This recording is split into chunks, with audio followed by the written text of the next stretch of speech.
قبلہ مدیث الاولالی سے انتہائی مؤدبانہ گزارش کروں گا کہ اپنے خطاب عظیم سے سرفراز فرمائیں۔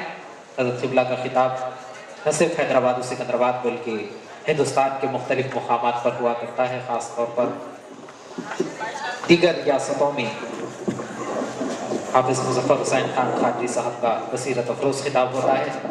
آپ تمام سے بھی گزارش ہے کہ پورے ادب و احترام کے ساتھ اس خطاب کو سنتے ہوئے اپنے دلوں کو ایمان کی گرمی سے سرفراز کریں۔ حافظ مظفر حسین خان خاجی صاحب بندہ نوازی اپنے خطاب سے سرفراز کریں۔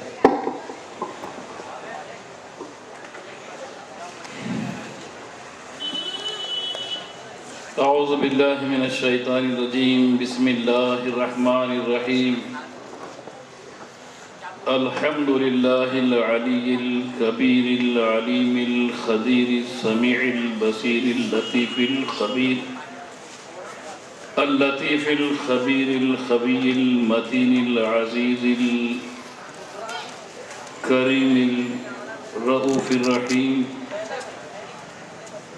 رب حلیم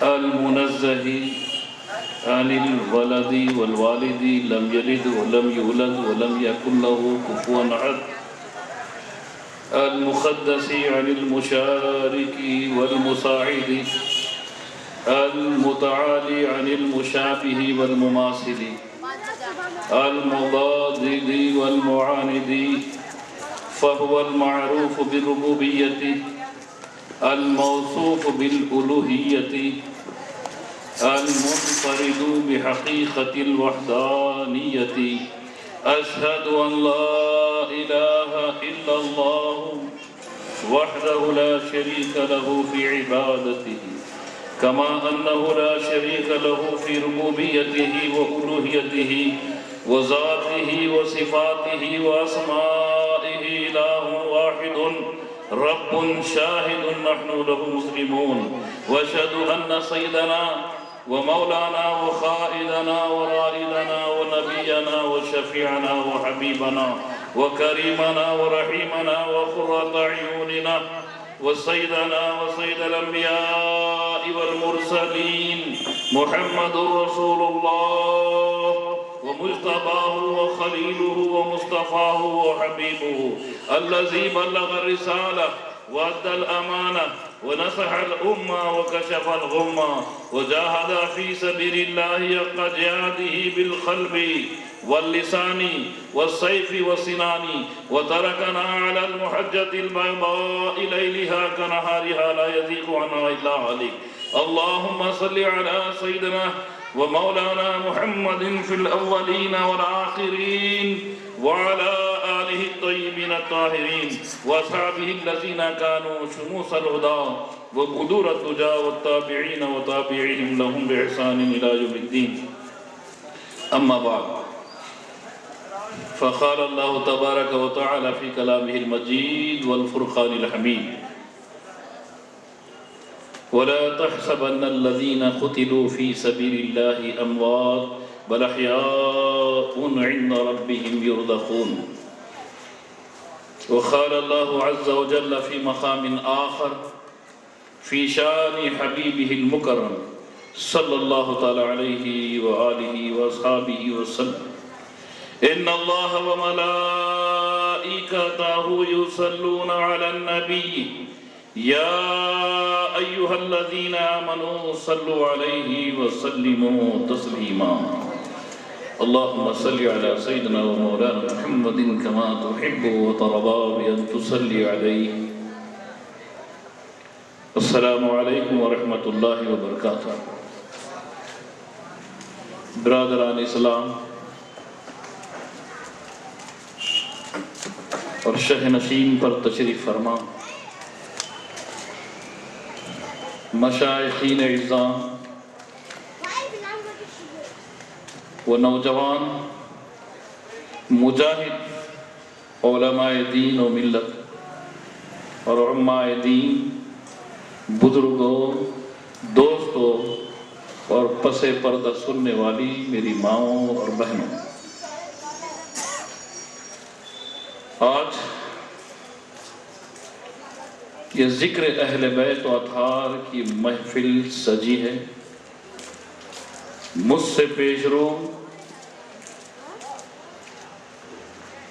کئی مقررین اکرام آپ حضرات کو مخاطب کی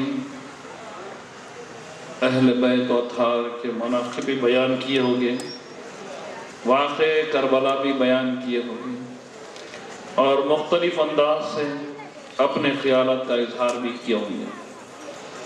بھائیوں، بزرگوں، دوستوں، آج شب عاشور ہے، عبادتوں کی رات ہے، ذکر و اذکار کی رات ہے، اہل بیت و اطہار کے تذکرے کی رات ہے، اور اپنے قلوب میں ایمان کی شمع کو جلانے کی رات ہے، روشن کرنے کی رات ہے، ایمان کو تقویت دینے کی رات ہے، گناہوں سے توبہ کرنے کی رات ہے، راہ راست پر آنے کے عہد کرنے کی رات ہے۔ بھائیوں، بزرگوں، دوستوں، میں آپ کے اور یہ معزز نوجوان علماء دین اور مشائخین اعظام کے بیچ میں زیادہ دیر حائل ہوئے بغیر حصول سعادت و برکت کے لیے، اپنے ایمان، کمزور ایمان کو جلا بخشنے کے لیے، میری آخرت میں نجات کا سامان مہیا کرنے کے لیے کچھ دیر آپ سے گفتگو کروں گا۔ آج کے جلسے کا عنوان ہے جلسے عظمت یاد حسین۔ یہ یاد اور یہ عظمت، یہ ذکر ایسا ہے، خدا کی قسم برسوں کی عبادت پہ بھاری ہے، برسوں کی عبادت۔ پہلے آج کی اس محفل کے ذکر کی اہمیت، پھر آپ کا اور ہمارا بیٹھنا، ہمارا ذکر کا کرنا اور آپ کے ذکر کو سننا، یہ کتنی اہمیت کی حامل ہے، اس پر گفتگو کرتے ہوئے ہماری گفتگو کا آغاز کریں گے، تاکہ آپ کو بیٹھنے میں اور دلجوئی کے ساتھ بیٹھنا نصیب ہو جائے۔ آقا دو عالم صلی اللہ علیہ وسلم فرماتے ہیں، حب آل محمد یوما خیر من عبادتی سنت ومن مات علیہ دخل الجنہ۔ غور سے سماعت فرمائیں، حدیث رسول ہے کہ آقا دو عالم صلی اللہ علیہ وآلہ وآلہ وسلم فرماتے ہیں، میرے آل کے ساتھ، میرے اہل خانہ کے ساتھ، میرے گھر والوں کے ساتھ ایک دن کی محبت، ایک دن کی محبت، جو کوئی بھی آقا دو عالم صلی اللہ علیہ وآلہ وسلم کے گھرانے والوں کے ساتھ ایک دن کی محبت اگر کرتا ہے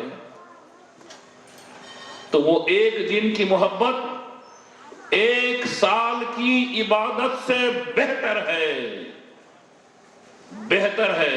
اب وہ کتنی بہتر ہے وہ رب جانے اور اس کا حبیب جانے، کتنی بہتر ہے۔ ایک سال کی عبادت ہی نہیں کہا جا رہا ہے، ایک سال کی عبادت سے بہتر ہے۔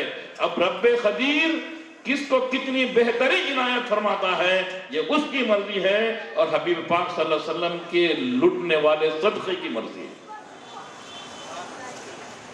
ایک دن کی محبت جو آج ہم بیٹھے نا، چلیے آج ہی بیٹھے ہوں گے، تو یہ ان کی تعظیم کے ذکر کو سننے کے لیے، ان کی تکریم کی باتیں سننے کے لیے، ان کے واقعات سننے کے لیے تو محبت ہی ہونا پڑتا ہے۔ تو یہ آپ کا ہمارا بیٹھنا اہل بیت و اطہار سے محبت کا ثبوت ہے، تو یہ محبت ایک سال کی عبادت سے بہتر ہے، بہتر ہے، بہتر ہے۔ اب عبادت سے مراد، اگر کوئی خالی نماز پڑھ لیا، مسجد کو گیا یا گھر میں پڑھ لیا، کہیں بھی پڑھ لیا، دکان میں پڑھ لیا، تو کیا عبادت ہو گئی؟ نہیں۔ یا کوئی حج کر لیا، عبادت ہو گئی؟ عبادت کا ایک رکن ہے، جز ہے، وہ حصہ ہے۔ نماز بھی عبادت کا ایک حصہ ہے، مکمل عبادت نہیں۔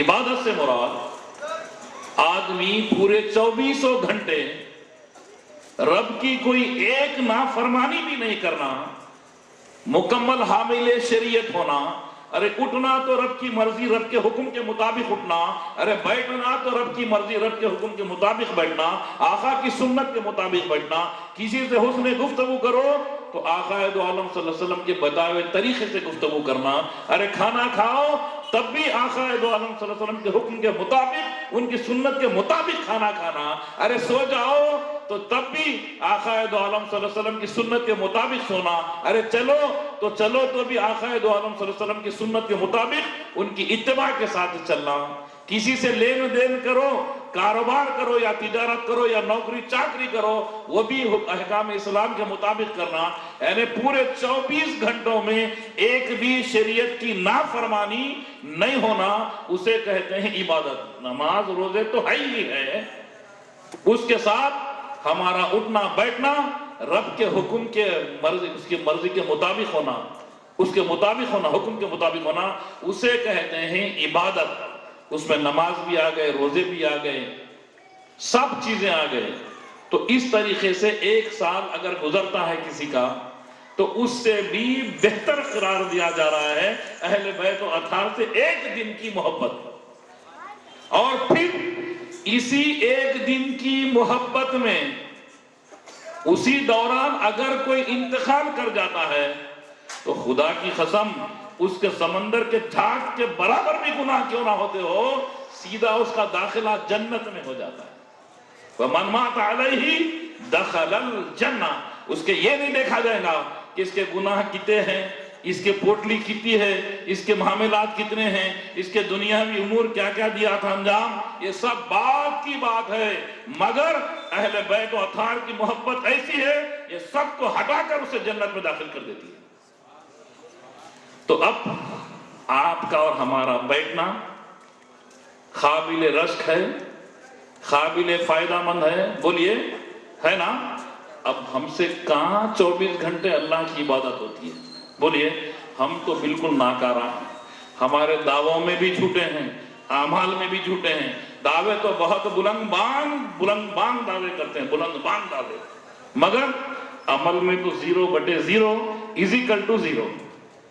باتیں تو بہت رہتے ہیں، ہم عاشق رسول ہونے کا دعویٰ کرتے ہیں بلکہ نعرہ بھی بلند کرتے ہیں، پھر بولتے ہیں غلام ہے رسول کے غلام ہے، خدا کی قسم ہم جھوٹ بول رہے ہیں، جھوٹ۔ ارے غلام تو وہ تھے، صدیق اکبر رضی اللہ تعالیٰ عنہ تھے، سیدنا فاروق اعظم تھے، عثمان غنی ذی النورین رضی اللہ تعالیٰ عنہ تھے، مولائے کائنات تھے، جملہ صحابہ اکرام جو ہے وہ غلام تھے، یعنی آقا دو عالم صلی اللہ علیہ وسلم کی مرضی کے مطابق زندگی گزارتے تھے، اسے کہتے ہیں غلام۔ اور ہم غلامی کا دعویٰ کرتے ہیں، پورے معاملے ہمارے الٹے ہوتے ہیں، پورے معاملے الٹے ہوتے ہیں۔ تو ہماری کہاں کی عبادت بھائی؟ یہ آقا دو عالم صلی اللہ علیہ وسلم نے اپنے اہل بیت و اطہار کو دیکھ کر ہمیں بہت بڑا کرم فرما دیا کہ ان کی محبت ہی ہمیں جنت میں لے جائے گی، جنت میں لے جائے گی، ہر مصیبتوں سے امان دے گی، بچا دے گی۔ بات سمجھ میں آ رہی ہے نا؟ اب آئیے، باتیں کربلا کی بھی چل رہے تھے، سب چل رہے تھے، مگر میں صرف جو عنوان ہے عظمت امام عالی مقام اسی پر گفتگو کروں گا، اس واسطے کہ مجھ سے پیشرو مقرر عظیم نے ایک بات کہی تھی کہ اس ذکر کو، اس سبجیکٹ کو، اس مضمون کو صبح تک بھی بولے تو ختم نہیں ہوگا۔ خدا کی قسم میں یہ دعویٰ کرتا ہوں بنفس نفیس، صبح تک نہیں، اللہ رب العزت نے حضور کے صدقے و طفیل میں صبح قیامت تک بھی اگر حیات دیا تو صبح قیامت تک بھی یہ ذکر کو کرتے رہیں، تب بھی یہ ذکر پورا ہونے والا نہیں۔ یا نبی اللہ، میں آج ایک بہت بھیانک ڈراؤنا خواب دیکھی ہوں۔ سرکار دو عالم صلی اللہ علیہ وسلم فرماتے ہیں کہ چچی جان ذرا کہہ سناؤ کہ کیا خواب دیکھی؟ آقا سب جانتے ہیں مگر ان سے پوچھنا چاہتے ہیں کیا دیکھی ہو میری چچی جان؟ تو اب چچی جان کہتے ہیں یا نبی اللہ صلی اللہ علیہ وسلم، میں نہ تو کہہ سکوں گی، اگر میں کہہ بھی دوں گی تو آپ پسند نہیں کریں گے یا رسول اللہ صلی اللہ علیہ وسلم۔ مگر آقا فرماتے ہیں کہ چچی جان ذرا کہہ تو دیں، ہم سن لیں گے۔ تو آقا کا حکم تھا، آپ نے سنا دی کہ یا رسول اللہ صلی اللہ علیہ وسلم میں نے ایسا خواب دیکھی کہ آپ کے جسم حتر سے گوشت کا ٹکڑا نکال کر میری گود میں دیا جا رہا ہے. تو آقا فرماتے ہیں چچی جان آپ نے بہت ہی اچھا خواب دیکھا ہے، خوشخبری والا خواب ہے. چچی جان فرماتے ہیں کہ یا رسول اللہ صلی اللہ علیہ وسلم یہ کیسا؟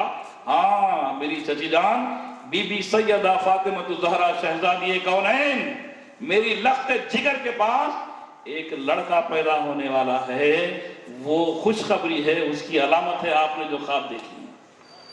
اب اس کے بعد کچھ ہی عرصے میں امام علی مقام پیدا ہو گئے. امام علی مقام میں اختصار سے بات کر رہا ہوں کیونکہ اور علماء دین کو سننا ہے. امام علی مقام پیدا ہو گئے. جیسا پیدا ہوئے عربوں کا دستور تھا، عربوں کا ایک رواج ہے، یہاں بھی کوئی اہل عرب ہیں سچے پکے تو ان کے پاس بھی دستور ہوتا ہے. کیسا ہوتا تھا کہ جب بھی ان کے پاس کوئی نومولود آ جاتا تھا، مہمان نیا بچہ پیدا ہوتا تھا، بچہ یا بچی جو بھی، تو اس کو ان کے اپنے خاندان کی جو بزرگ خاتون ہوتی تھی ان کی گود میں دیا جاتا تھا.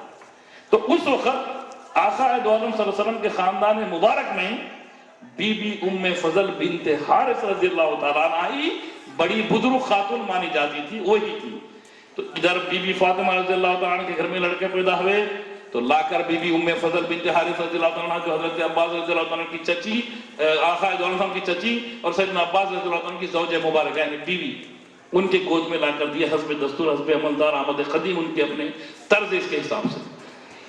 تو اب آپ لیں، پیار کریں، محبت کریں. اس کے بعد سرکار دو عالم صلی اللہ علیہ وسلم کی بارگاہ میں گئیں، سرکار دو عالم صلی اللہ علیہ وسلم کے آغوش مبارک میں دے دی، گود میں پیش کر دیں. سرکار دو عالم صلی اللہ علیہ وسلم گود میں لیے، چومے، محبت کرے، پیار کرے، سینے سے لپٹا لیے، بوسے دیے اور بی بی ام فضل بنت حارث رضی اللہ عنہ گود میں دے کر کچھ دور گئی. اس کے بعد پلٹ کر دیکھتی ہیں تو آقا دو عالم صلی اللہ علیہ وسلم کے چشمان مبارک سے آنسو رواں ہیں، آنسو رواں ہیں. جھٹ دوڑ کر آتی ہیں، یا نبی اللہ صلی اللہ علیہ وسلم فقلت یا نبی اللہ صلی اللہ علیہ وسلم بی ابی انتا و امی ما لکا، یا رسول اللہ صلی اللہ علیہ وسلم آپ کو ہو کیا گئے یا نبی اللہ، میرے ماں باپ آپ پر قربان، یہ آنسوں کی روانی کیا بات ہے؟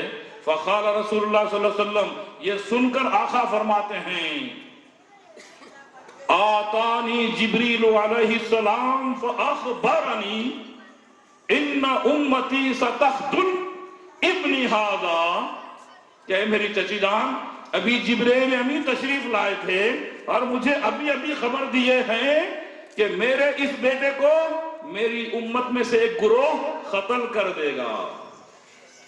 تو آپ پھر فرماتے ہیں فقلت ھذا، کہ یا رسول اللہ صلی اللہ علیہ وسلم یہ بیٹے کو؟ سرکار فرماتے ہیں نام، ہاں یہی بیٹے کو.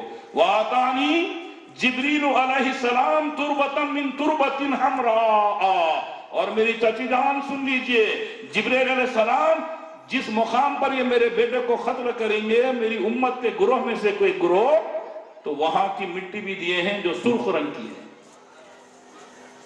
ابھی پیدا ہوئے امام علی مقام، ابھی 56 برس پہلے صحیح شہادت کی خبر دی جا رہی ہے. ایسی خبر کسی اور شہید کو نہیں دی گئی.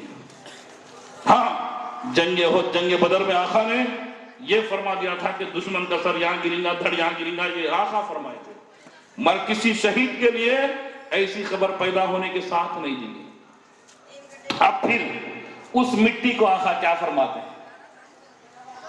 اس مٹی کو لیتے ہیں آقا، چومتے ہیں، سینے سے لگاتے ہیں. اس کے بعد امہات المومنین میں سے کئی امہات المومنین بقید حیات تھے، مگر اس میں آقا نے سلیکشن کرتے ہیں تو ام المومنین ام سلمہ رضی اللہ تعالیٰ عنہ کا انتخاب کرتے ہیں. کر وہ مٹی دیتے ہیں. کیا کہتے ہیں؟ یا ام سلمہ اذا تحولت هذه التربة دما فاعلمي ان ابني قد قتل. آقا دو عالم صلی اللہ علیہ وسلم کی زوجہ مبارکہ ہیں ام سلمہ رضی اللہ تعالیٰ عنہ، اور بی بی عائشہ رضی اللہ تعالیٰ بھی ہیں اور بھی ام المومنین ہیں، مگر آقا دو عالم صلی اللہ علیہ وسلم نے ام سلمہ رضی اللہ تعالیٰ عنہ کو مٹی تفویض کرتے ہیں کہ ام سلمہ رضی اللہ تعالیٰ عنہ اس مٹی کو رکھنا حفاظت سے، اور یہ مٹی جب خون میں تبدیل ہو جائے گی تو سمجھ جانا کہ میرا بیٹا حسین شہید ہو چکا ہے۔ اور ایک بات، آقا دو عالم صلی اللہ علیہ وسلم دوسرے تمام ازواج مطہرات کو چھوڑ کر ام المومنین ام سلمہ رضی اللہ تعالیٰ عنہا کو کیوں دیے؟ تو آقا سب جانتے ہیں جس وقت امام علی مقام شہید ہوں گے تو میرے ازواج مطہرات میں سے صرف اگر بقید حیات رہیں گی تو وہ ام سلمہ رضی اللہ تعالیٰ عنہ رہیں گی۔ سرکار جانتے ہیں، اس لیے بی بی ام سلمہ رضی اللہ تعالیٰ عنہ کو یہ مٹی دیے۔ تو لوگوں، آج کچھ بدبخت کمینے، چھوٹے، بے ایمان، بے حیا لوگ یہ تاثر دینا چاہتے ہیں۔ آپ سب بھی سنتے ہوں گے ٹی ویوں کے ذریعے، اخبارات کے ذریعے، یا کسی ان کے اپنے محافل کے ذریعے سے، کیا کہتے ہیں؟ کربلا معلیٰ کی جو لڑائی ہے سیاسی لڑائی ہے، تختی لڑائی ہے، اتفاقی حادثہ ہے۔ خدا کی قسم، جس وقت آقا دو عالم صلی اللہ علیہ وسلم کے لخت جگر، شہزادہ رسول، نواسہ رسول پیدا ہوئے، اس وقت سے ہی 56 برس پہلے سے ہی شہادت کی خبر دی جا رہی ہے۔ یہ اتفاق کی بات ہے، یہ سیاسی جنگ ہے۔ ارے سن لو سیاسی جنگ کہنے والوں، ایک واقعہ سنا دیتا ہوں۔ سیدنا محبوب الہی نظام الدین محبوب الہی معلوم ہے نا کہاں ہے درگاہ شریف؟ بولیے، دلی میں، معلوم ہے؟ دلی میں درگاہ شریف ہے۔ کوئی اگر نہیں بھی گئے ہیں تو نام تو سنے ہوں گے نا، نظام الدین اولیاء رحمۃ اللہ علیہ کا محبوب الہی جن کا عرفیت ہے، سنیں۔ ان کو اس وقت کا بادشاہ شہنشاہ جو بھی ہے، لوگوں کو بڑی تکلیف ہوتی ہے بھائی اگر کسی کی قدر زیادہ ہوئی۔ میں سمجھتا ہوں یہ اسٹیج ہے، نفس سب کو لگے ہوا ہے، یہاں پر بھی خالی نہیں رہتے کوئی۔ اگر کسی کی زیادہ کوئی ہاتھ چوما مول صاحب کا یا مشائخ صاحب کا تو بازو علم ہوتا ہے، کیا بھائی ان کو بہت چوم رہے آگے۔ اب دوسرا پوچھتا پہچانتے ان کو؟ ارے ان کے بہت خصے ہیں بھائی، ارے تیرے کہیں کو بابا خصے رہے تو مول صاحب کے۔ یہ بڑی تکلیف ہوتی لوگوں کو اگر کسی کی عزت ہوئی تو۔ محبوب الہی رحمت اللہ علیہ کی جب تکریم ہونا شروع ہوئی، بادشاہ لرزے میں آ گیا، میری حکومت کو دھکا پہنچتا کیا؟ لوگ وہاں زیادہ جمع ہو رہے ہیں، ان کی قدر ہو رہی، ان کی قدم بوسی ہو رہی، ان کے ہاتھ چومے جا رہے ہیں، لوگ ان کے گردا گرد پھر رہے ہیں، میری حکومت کا کیا ہوگا؟ پریشان، خامہ کھا کے پریشان ہو رہا ہو کر کیا کرا؟ فرمان شاہی بھیجا۔ بولے یہاں سے تخلیہ، بادشاہ تخلیہ، خاصدین آئے وزیر کے ساتھ، تخلیہ آ گئے محبوب الہی کے پاس رحمت اللہ علیہ۔ بولے فقیر صاحب، آپ کو بادشاہ سرکار فرماتے ہیں کہ آپ یہاں سے 1 ہفتے کی مہلت دے رہے ہیں، 1 ہفتے میں اپنا بوریا بندہ لپٹ کر نکل جانا۔ بولے 1 ہفتے کا ٹائم؟ ٹھیک ہے 1 ہفتے کا ٹائم، ضرور نکل جائیں گے، جائیے، چلے گئے۔ جیسا یہ فرمان محبوب الہی رحمت اللہ علیہ کو ملا اور محبوب الہی رحمت اللہ علیہ قبول کر لیے کہ 1 ہفتے کا ٹائم ہے نا، ہم جائیں گے، یہ ادھر گئے اور ادھر چلے گئے فرمان دے کر۔ جا کے بادشاہ کو بولے سرکار آپ کا فرمان ہم وہ فقیر صاحب کو پہنچا دیے، اب سکون ہو گیا۔ ارے سکون کہاں آ رہے، اب تو بے سکونی میں بدل گیا سکون۔ اب کیا ہوتا دیکھیے، جیسا فرمان ادھر پہنچا، خاصی دن بادشاہ کو آ کر اطلاع دیے، اسی وقت سے پیشاب رک گیا بادشاہ کا۔ تکلیف شروع ہو گئی، آ رہی نہیں، بادشاہ ہے، اتبا حکما سب کو بلا بھیجایا۔ بولے بھائی پیشاب نہیں آ رہا، رک گیا، بڑی تکلیف ہو رہی، ایسا کیسا ہوگا؟ پیٹ پھولتے جا رہا۔ بولے کیا معاملہ ہے؟ دوائیں دے رہے، شورانہ دے رہے، حکیمہ اتبا پورے مل کر، اور پریشانی بڑھتے جا رہی۔ 1 دن ہوگا نہیں آیا، دوسرے دن اور تکلیف میں آ گیا، نہیں آ رہا، تیسرے دن تو ان کا باپ دادا پردادا بھی بند ہو گیا۔ سمجھ گیا نا کیا؟ یہ وکٹری کا نشان نہیں ہے، اس کو کیا بولتے ہیں؟ اسکول میں جاتے وقت کبھی یہ بتاتے کبھی یہ بتاتے نا، انہیں بھی بند ہو گیا۔ اب انہیں جیسا بند ہوا، تکلیف میں اضافہ اور بڑھ گیا، پریشان ہو گیا، سانس رکنا شروع ہو گئی۔ اب کرنا کیا؟ تو اس وقت کے پنڈت نندت پورے شاستر پاسٹر امکا ڈمکا نقشے کھینچنے والے رہتے نا بابا، سب کو بلایا۔ بولے کیا بات ہے؟ مگر جو نجوم علم جانتے تھے وہ جانتے تھے، وہ لوگوں کے پاس بھی کوئی علم رہتا تھا، آ کر بولے یہ حکیموں کی دوا سے ہونے والا نہیں ہے، یہ کسی مرد حر کو ہی پکڑنا کہ کسی سے ٹکر لیے کیا؟ کسی سے ٹکر لیے کیا؟ بولے ایک فرمان بھیجایا تھا اس فقیر صاحب کو، ہو سکتا اس کا اثر ہوگا، ہاں وہی اثر ہو سکتا، یہ علاج چاہے تو وہی کر سکتے۔ کیوں؟ حدیث قدسی ہے، من عادی لی ولیا فقد آذنتہ بالحرب، جو کوئی میرے ولی سے دشمنی کرتا ہے میں اسے اعلان جنگ کرتا ہوں، رب خدیر فرماتا ہے۔ تو ولی کا تخلیہ نہیں تھا، رب خدیر کو چھیڑ لینا تھا۔ رب خدیر سے کوئی کر سکتا ہے جنگ؟ اور اللہ خود للکار رہا ہے، میرے ولی سے اگر کوئی دشمنی رکھتا ہے، ابھی رکھنا نکالنا بہت دور کی بات ہے۔ وسیم صاحب ہے، وسیم صاحب سے میں کوئی دشمنی رکھ رہا ہوں، ابھی امپلیمنٹ نہیں کیا، مارتا ہوں بول رہا ہوں، دل میں ہے خیال مگر مارا نہیں، مارے تو کیا ہونے والا ہے وہ تو اللہ ہی جانے، صرف مارتا ہوں دل میں ہے تو ہی اعلان جنگ فرماتا ہے اللہ پاک، اعلان جنگ۔ تو معاملہ ادھر سے ہو گیا، اب کیا کرنا؟ لیٹ گیا، کچھ بھی نہیں ہے، تکلیف میں ہے، پریشانی میں، وہ بن یہ بن لاکھ۔ اب کیا کرنا؟ فوری وزیر آ گئے، حضرت آپ کے پیر پڑتے، بادشاہ سرکار سے غلط فہمی کا شکار ہو کر غلطی ہو گئی ہے، آپ جب تک چاہے یہاں رہیں۔ بولے کیوں بھائی میں تو جا رہا ہوں۔ بولے نہیں سرکار، پیروں پہ گر گئے۔ بولے معاملہ یہی ہے، وہ تو سب جانتے ہی ہیں، اللہ کا ولی ہے، سب جانتا ہے۔ اللہ رب العزت جب فَإِذَا أَحْبَبْتُهُ كُنْتُ سَمْعَهُ الَّذِي يَسْمَعُ بِهِ وَبَصَرَهُ الَّذِي يُبْصِرُ بِهِ، یعنی میں جس کو چاہتا ہوں، اللہ فرماتا ہے، اس کے کان بن جاتا ہوں، اس کے آنکھ بن جاتا ہوں، اس کے ہاتھ بن جاتا ہوں، اس کے پیر بن جاتا ہوں۔ اگر وہ کچھ دعا کرے تو بغیر عطا کرے کہ نہیں رہتا، اگر وہ کسی کے لیے پناہ چاہے بغیر پناہ دیے کہ نہیں ہوتا، یہ اللہ فرما رہا ہے۔ تو وہ سب جانتے تھے، ان کا دیکھنا کیا تھا؟ اللہ کا دیکھنے سے دیکھ رہے تھے، سب معلوم تھا، جانتے تھے۔ بولے کیا بات ہے بھائی، ہم کو مت چھوڑو، ہم جانے دو۔ بولے نہیں، آپ جب تک چاہے رہیے۔ تو کیا ہے؟ شارٹ کٹ کر رہا ہوں، لمبی تفصیل ہے، تھوڑا شارٹ کر دوں، وقت زیادہ ہو رہا، ٹھیک ہے؟ تو بولے کام کرو، تکلیف میں بہت ہے، اللہ والے رحم دل بھی ہوتے ہیں، عفو درگزر کرنے والے ہوتے ہیں، عفو درگزر کرنا آقا کی سنت ہے، اللہ کے پاس پھر معروضہ پیش کرے ہوں گے، محبوب الہی رحمۃ اللہ علیہ، حکم ہوا ہوگا معاف کر دو بدبختوں اور بتا دو اس کی اوقات۔ تو اب بولے کاغذ لیے، کاغذ لے کر ایک چٹھی لکھے، خود لکھ دیے، لکھ کر لپٹے، بولے جاؤ اس کی ریٹھی پیٹھی جہاں بھی ہے اس میں ڈال دو، کھلانے کی دوا نہیں دیے، کچھ پلانے کی دوا نہیں دیے، بولے جہاں بیٹھتا ہے کرنے وہ نیچے رکھ دو، جاؤ شفا ہو جائے گی۔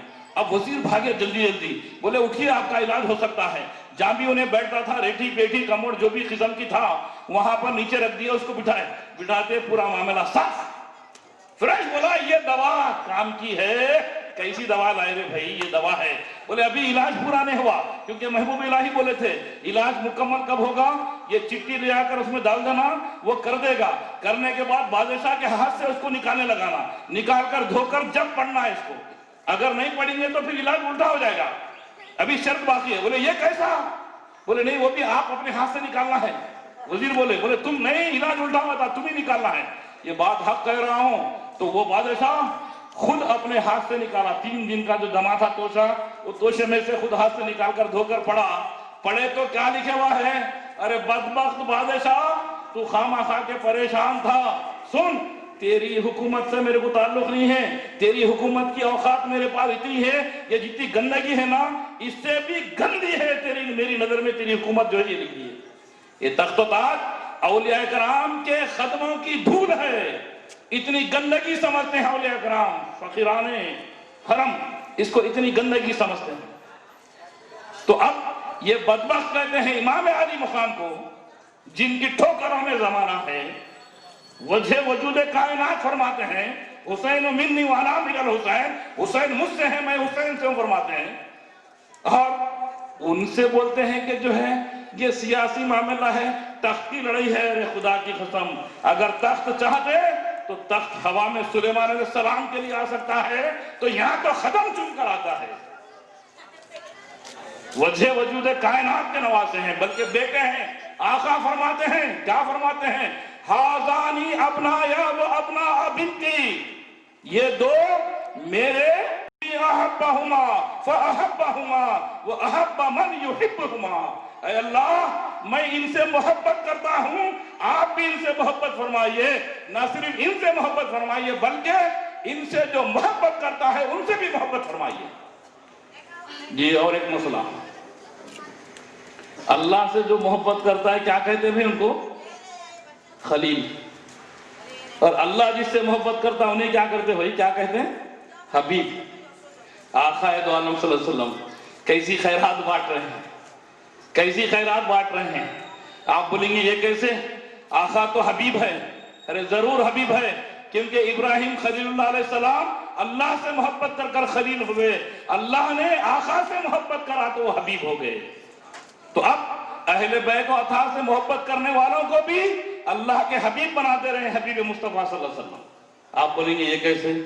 معراج کی شب جب براق کو پیش کیا گیا تو آقا دو عالم صلی اللہ علیہ وسلم مغموم ہوئے، آنکھ سے آنسو رواں ہوئے کہ آقا نے امت کی فکر میں سوچے مجھے تو براق ہے، میری امت گناہگار اور ناتواں کمزور ہے، اپنے گناہوں کے بوجھ کو لیے ہوئے پل صراط سے کیسے گزرے گی، قبر سے کیسے اٹھ کر نکلے گی.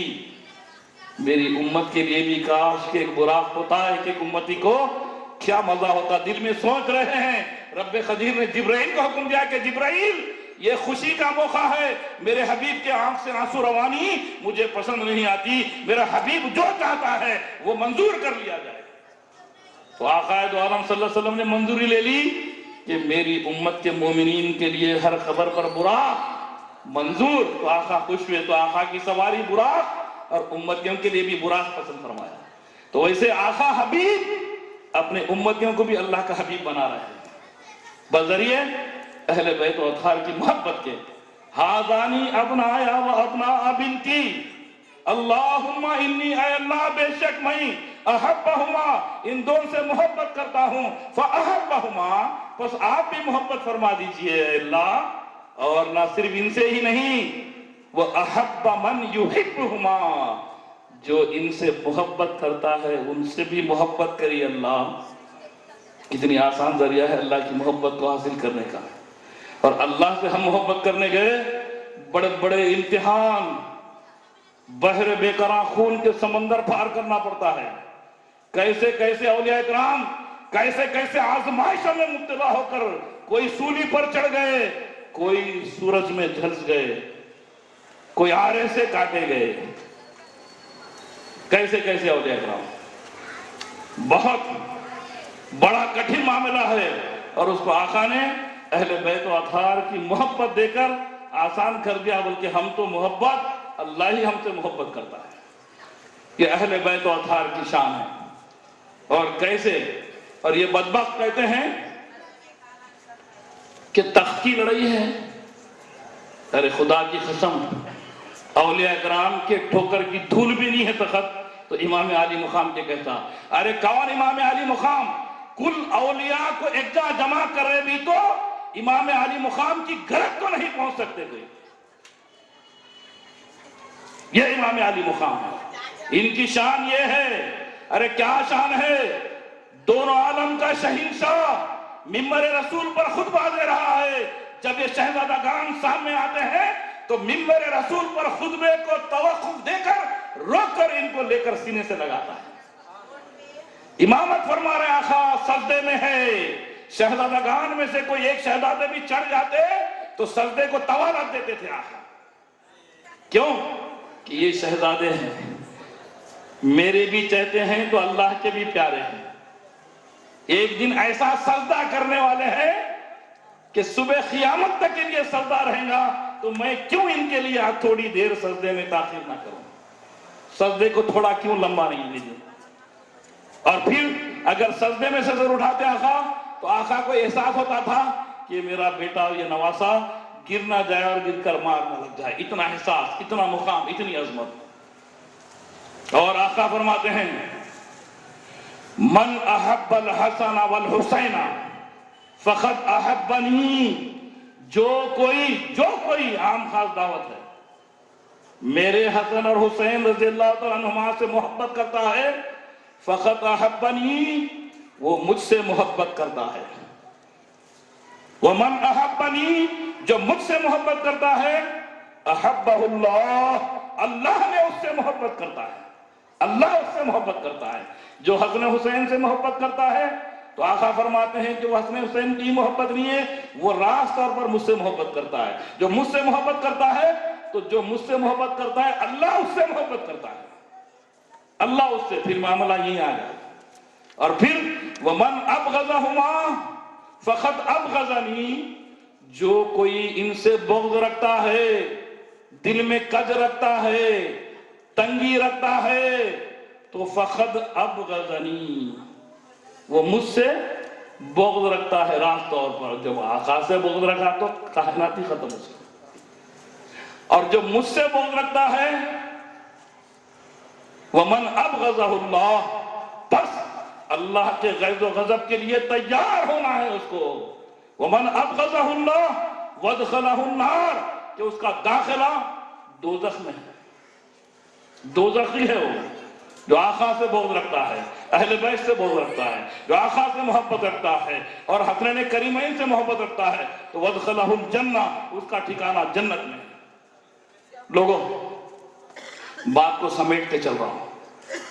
آقا فرماتے ہیں انما سمیت بنتی فاطمہ رضی اللہ تعالیٰ عنہ ان اللہ عز وجل فاطمها وفاطمہ محبها عن النار، کہ میں نے بے شک میری بیٹی، میری لخت جگر کا نام فاطمہ رکھا ہے، اور اللہ رب العزت نے فاطمہ کو اور فاطمہ کی تکریم و تعظیم کرنے والے، محبت کرنے والوں کو دوزخ کی آگ سے چھڑا اور بچا لیا. کیوں نہیں بھائی؟ سنا دوں واقعہ. سرکار دو عالم صلی اللہ علیہ وسلم بی بی فاطمہ رضی اللہ تعالیٰ عنہ شہزادی کونین، جنت کے خواتین کی سردارنی کا نکاح مولا کائنات شیر خدا فاتح خیبر سے کر رہے ہیں. دستور بھی آقا نے دیا نا کہ جب کبھی مشائخ صاحب اگر کسی کا نکاح پڑھا رہے ہیں تو دولہے والے دلہن والے سب موجود ہوتے ہیں. نکاح میں دو گواہ کا ہونا اور ایجاب قبول ضروری ہے، محض اتنا ہی ضروری ہے. اب بات کے جو چیزیں ہیں وہ لوازمات ہے، لکھا پڑھائی امکا ڈمکا. خطبہ مسنون ہے، خطبہ فرض ہے نا واجب ہے، مسنون ہے. بتبرکن کہا جاتا ہے، اس میں نصیحت کے طور پہ کہا جاتا ہے. خطبے کے معنی نصیحت، مگر یہ ہمارے پاس نصیحت وصیت تو کچھ بھی نہیں ہے، روایت کے انداز میں چلتا ہے. حاجی صاحب بیاگ لاتے ہیں، وہ کیا لے جانے، مصری بادام لے جانے کے واسطے رکھتے ہیں، فیس لیتے ہیں، وہ پیپر کالے کر دیتے ہیں، کیونکہ ہم جس ملک میں رہتے ہیں وہ ملک میں ضروری ہے. وہ شریعت میں ضروری نہیں ہے لکھا پڑھے، شریعت میں دو گواہ اور مہر کا ایجاب قبول ضروری ہے. تو اب آئیے میں اپنی بات پہ آتا ہوں، طویل ہوتی رہتی. تو ایجاب قبول کے لیے وکلا حضرات جاتے ہیں. وکیل بولے تو کالے کوٹ کے وکیل نمائندگی کرنے والے، کہ جا کر دلہن کو پوچھتے ہیں کہ بی بی اتنے مہر کے عوض آپ کا نکاح فلاں بن فلاں سے قبول ہے کیا؟ ایسا پوچھتے ہیں نا. ویسے ہی کیونکہ آقا نے تو رواج کیا نا، تو آقا دو عالم وسلم سیدہ بی بی فاطمہ الزہرا رضی اللہ تعالیٰ عنہا کے پاس پہنچے. بیٹی آپ کا نکاح میں نے علی بن ابی طالب رضی اللہ تعالیٰ عنہ سے کر رہا ہوں، یہ مہر کے عوض آپ کو قبول ہے؟ تو سیدہ شہزادی کونین بی بی فاطمہ رضی اللہ تعالیٰ عنہ فرماتی ہیں کہ ابا جان مجھے مولا کائنات تو قبول ہے لیکن مہر مجھے منظور نہیں ہے. تو آقا رک جاتے ہیں. اتنے میں جبرائیل آتے ہیں بحکم خدا، آ کر فرماتے ہیں، اللہ فرماتا جبرائیل جاؤ فاطمہ بنت محمد صلی اللہ علیہ وسلم کیا پوچھتی ہیں وہ پورا کر دو، جاؤ فوری جاؤ. جبرائیل بڑی تیزی سے حاضر ہو جاتے ہیں. آقا کی بارگاہ میں بعد عرض کرتے ہیں یا رسول اللہ صلی اللہ علیہ وسلم آپ کی شہزادی، اللہ رب العزت فرماتا ہے آپ کی شہزادی جو مہر پوچھتے ہیں وہ منظور کر لیا جائے.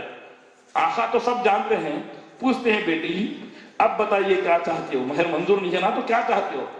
ابا جان میں تو آپ کی بیٹی ہوں، آپ کو ہمیشہ دیکھتی ہوں، راتوں میں آپ شافی محشر ہیں، اللہ کے حبیب ہیں، وجہ وجود کائنات ہیں. اگر آپ کسی چیز کو ہاں کہہ دے وہ نا والی بھی ہاں ہو جاتی ہے، اگر کسی چیز کو نہ کہہ دے تو ہاں والی بھی نہ ہو جاتی ہے، نا والی بھی ہاں ہوتی ہے.